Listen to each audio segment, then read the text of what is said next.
Okay, guys. Good evening. Here we are. The in-season tournament finals, Emirates Cup, Milwaukee Bucks versus Oklahoma City Thunder. So, ayan. So, dito tayo. Predict natin tong game na to. Basahin natin. Gravity. Magandang laban to bukas. So, standings muna tayo. Bucks 14-11. So, Thunder 25. 20 wins, 5 loss. 14 wins, 11 loss yung Bucks. Thunder 20 wins, 5 loss. So here in the standings, we can see that that's the Thunder have the advantage. They have a large advantage here in the standings. If they are the number one team in the Western Conference. So let's go. Let's keep going. So the spread: Bucks plus 5, Thunder minus 5, over and under 215. So health and availabilities, ayan, let's go. Sa box, Vlatko Kankarni, Jamal Murray hamstring, sorry. Ito pala. Sorry, that's for the Denver. So here it is for the box. Liam Robbins, game time decision siya. Si Giannis Antetokounmpo, game time decision. Chris Middleton, game time decision. Damian Lillard, game time decision. So, as we can see, mukhang wala namang injured sa kanila. Mukhang lahat sila lalaro. So, let's go to the Oklahoma City Thunder. So, ayan, Alex Ducas out, Jalen Williams out, Adam Flagler out, Osmin Dieng out, Chet Holmgren out. So, ayan, we can see that the Bucks have the advantage on their health and availability when it comes to health and availabilities. A lot of players from the Thunder are out, but we know that the Thunder is sanay sila dito. Uh, Sanay silang wala yang mga yan na nananalo pa rin sila, kaya hindi natin basta makakapagdesisyon. Hindi tayo basta makakapagdesisyon. We can make our decision just for the players alone, the injuries and availability alone. So let's go check some helpful facts. Bucks have 8 wins in last 10 head-to-head battles. So 10 times nanalo yung Bucks versus Oklahoma City Thunder. So for the matchup, the Bucks have the advantage. The Thunder had the edge in the most recent matchup between this team at Paycom Center. They recorded a 125 to 107 win over the Bucks. We've seen 8 Bucks wins in the past 10 meetings between the teams. So ayan, nanalo pala yung Oklahoma City Thunder versus the Bucks last time. And it's a blowout victory, 18-point lead. So another fact, the Thunders have 9 wins and 1 loss in the past 10 games. So ayan, they are averaging 17.1 points, 46.0 rebound, 26.3 assist, 11.9 steal, and 5.3 blocks, while shooting 47.1% from the field and 79.8% from the free throw line. The opposition have averaged 102.8 points and 45 rebounds per match up. So ayan, sa average nila mukhang mas mataas yung Thunder. So ito yung sinasabi ko, hindi natin pwedeng tingnan yung records nila. Let's just tingin lang tayo dun sa last 10 games. Let's just focus on their last 10 games. So the Bucks have won 8 and lost 2 of their previous 10 contests, averaging 116.3 points, 41.6 rebounds, 25.3 assists, 6.7 steals, and 5.9 blocks per game, while shooting 49.1% from the field and 75.5% from the free throw line.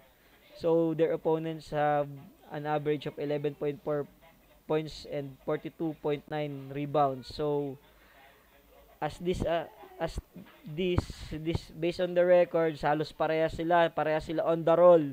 So Thunder 9-1 on their last 10 games, Bucks 8-2 on their last 10 games. Excuse me. So for me, they are evenly matched on the momentum. So walang nakakalamang sa momentum, pareha silang nasa momentum. Milwaukee Bucks were winners for the third time running when Atlanta Hawks were beaten 110 to 102.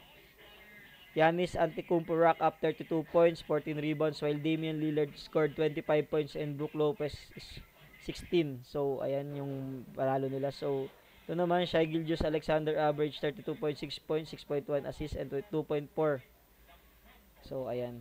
Giannis is averaging 30 points and 9.4 rebounds, while Damian Lillard has an average of 8.0 assists and 4.2 43% three-pointers. So, ayan. Ayan yung kanilang facts. So, may hindi pala ako nasama dyan. Yung panalo ng Oklahoma City Thunder versus the Rockets. So, I lost from that game. I sided with Kabayan. I sided with the Rockets, but I lost. So, okay. So, here na. Dito na tayo sa Milwaukee Bucks versus the Oklahoma City Thunder. So, the final pick. So, ayan, based from that data and some other data and for my instinct, nakita ko na high scoring talaga tong dalawang team na to. Yung Oklahoma, kaya sila mataas umiscore dahil maganda yung defense nila, pero high scoring pa rin. So, for me, my final pick here is over 215. So, 215, napakababa nito para sa team na Milwaukee Bucks. Alam naman natin na napakabilis ng Milwaukee Bucks. Hindi sila nag-uubos ng shot clock. Talagang tumitira agad sila pagka may pagkakataon. Yung mga 3-point shooter nila, laging ready to fire, always. Secondary lang siguro yung game winner or the handicap winner. Pero for me, over 215 is my bet here. Pakiramdam ko mababa yung 215 para sa dalawang teams na to. Though last in-season tournament under, naalala ko yun, Lakers versus Indiana Pacers. Napakabilis ng Indiana Pacers na team, tapos mataas din namang umiscore yung Lakers. Talagang nagkadepensahan sila last time. Dito magkakadepensahan din sa tingin ko. Pero over pa rin kasi napakababa ng 215 para sa team na dalawang team na to. Alam kong kayang-kaya nila tong 215 na to. So, ito yung secondary pick pero I'll go over 215. Pero for me, Bucks plus 5. Why Bucks plus 5? Tinitingnan ko kasi yung mga match-up. So, tinitingnan ko wala kasing pwedeng makabantay kay Giannis Antetokounmpo dito. So, Giannis so big, so strong for the match-ups. Though magaling dumepensa yung Oklahoma City Thunder, tulungan, pero iniisip ko yung sentro nila, wala pa rin si Chet. So, Chet is still missing. May chance na may tendency pa naman si Isaiah Hartenstein na mapunta sa foul trouble. Lalo na sa penetration from Giannis Antetokounmpo. Alam natin magaling magpasabi to. So, foul trouble for Hartenstein means no deep na hihina yung depensa nila on the paint kasi kulang talaga sila sa bigs ngayon eh. Wala talaga si Chet Holmgren, malaking kawalan. So, for me, delikadong kalaban si Giannis for this team ngayon. Kulang sila sa bigs. So, for me, Bucks plus 5. So, ayan, again, over 215. And then, Bucks plus 5. That's all. So, comment down below your predictions, your comments, kung ano yung mga nararamdaman ninyo dito sa game na to. Sana naman makatulong to. So, pwede na rin makalambing ng like kung sakasakaling magustuhan nyo yung video na to. Thank you. Special reminders nga pala. Don't gamble what we can't afford to lose. Gamble lang natin yung mga extra money lang natin. Huwag nating ubusin yung SRI, CNA, PEI dito sa 13th month, 14th month. Huwag nating ubusin dito sa sugal. So, ano lang tayo, bet in moderation kung magbe-bet man tayo. Kung hindi naman, let's just enjoy the game. And good luck to everyone. Thank you. Peace out.